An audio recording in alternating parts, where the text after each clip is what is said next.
நாடாளுமன்ற மழைக்கால கூட்டத்தொடரில் தொகுதி மறுசீரமைப்பு மசோதா குறித்து இந்தியா கூட்டணியில் விவாதித்து முடிவெடுக்கப்படும் என தேசியவாத காங்கிரஸ் எம்பி சுப்ரியா சுலே தெரிவித்துள்ளார்.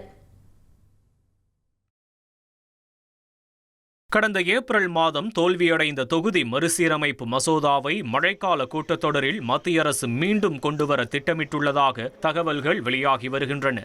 இந்நிலையில் மும்பையில் செய்தியாளர்களை சந்தித்த சரத்பவார் தலைமையிலான தேசியவாத காங்கிரஸ் எம்பி சுப்ரியா சுலே இதுகுறித்து தங்களுக்குள் எந்த பேச்சுவார்த்தையும் நடக்கவில்லை என தெளிவுபடுத்தியுள்ளார். தொகுதி மறுவரையறை தொடர்பாக யாரும் தங்களை அணுகவில்லை என்றும் நாடாளுமன்றத்தில் மசோதா தாக்கல் செய்யப்பட்ட பிறகே நிலைப்பாடு குறித்து இந்தியா கூட்டணியில் விரிவாக விவாதித்து இறுதி முடிவு எடுக்கப்படும் என்றும் அவர் கூறினார். மேலும் தொகுதி மறுவரையறைக்கு பதிலாக பெண்களுக்கு 33% இடஒதுக்கீட்டை உடனடியாக அமல்படுத்த வேண்டும் என்பதே தங்களின் முக்கிய வலியுறுத்தல் என்றும் குறிப்பிட்டார்.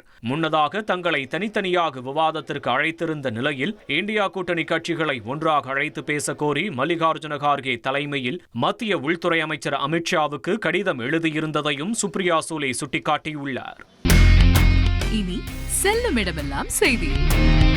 தந்தி டிவியின் வாட்ஸ்அப் சேனலை ஃபாலோ பண்ணினா செல்ல இருக்கும் இடமெல்லாம் செய்தி. இதோ QR கோட் இப்பவே ஸ்கேன் பண்ணுங்க, ஃபாலோ பண்ணுங்க.